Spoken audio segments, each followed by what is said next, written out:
Well, being a casting executive was a great experience. I got a chance to do that for 14 years at HBO, and so 14 years at HBO, and I had some independent casting experience for a few years before that. So I really got a chance to experience the difference, and it's very, very interesting because you get to experience all the good, fun stuff about casting, like working with actors, which is hands down my absolute favorite part of casting.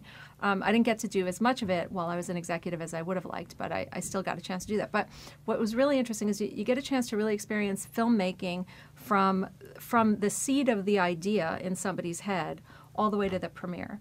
And usually when you're actually casting a project, you're just in the pre-production phase of something, and then you move on to something else or whatever, and then your project, a year and a half later, if it's a film, comes out and you're like, oh yeah, I worked on that.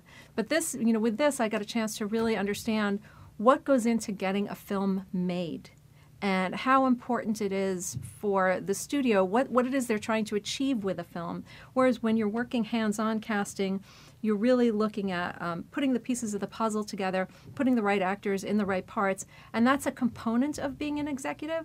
But there's, so that's over here, and then you sort of take a step back from a studio. You're looking at it more big picture. And not only how do those actors serve the film, how does the film serve the studio?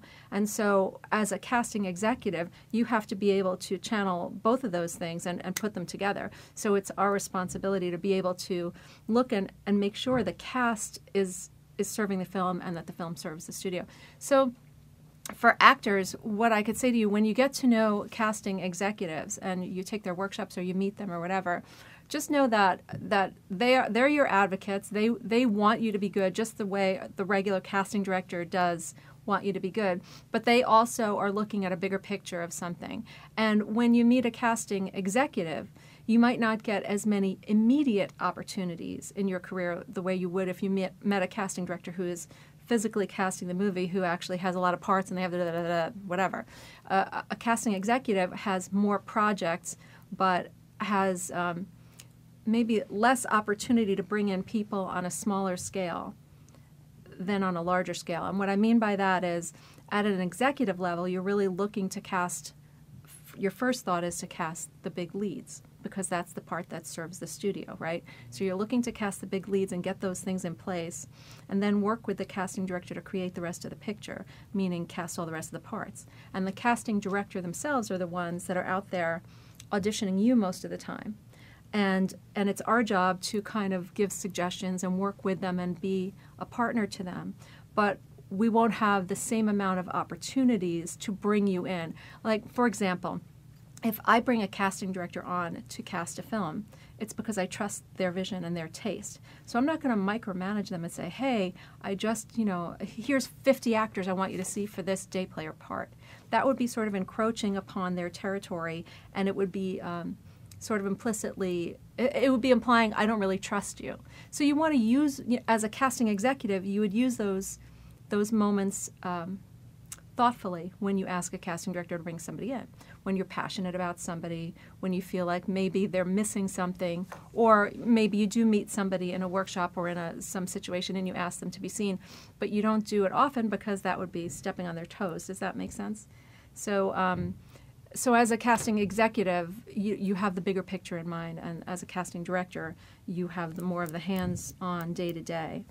And so if that helps you kind of understand what the difference is. And that doesn't mean you shouldn't network and connect with casting executives, because they're the people who, first of all, we're casting directors, right? We're always looking for talent. So despite what I just said, we're always keeping an eye out for the next big thing, and maybe that's you.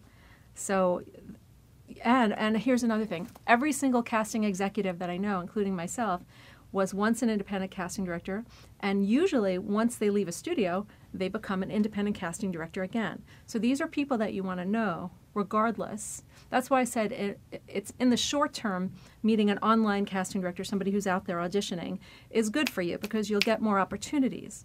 But in the long term, and if you're an actor and you're a professional, you want to think of yourself as a business with a scope of a career in the long term.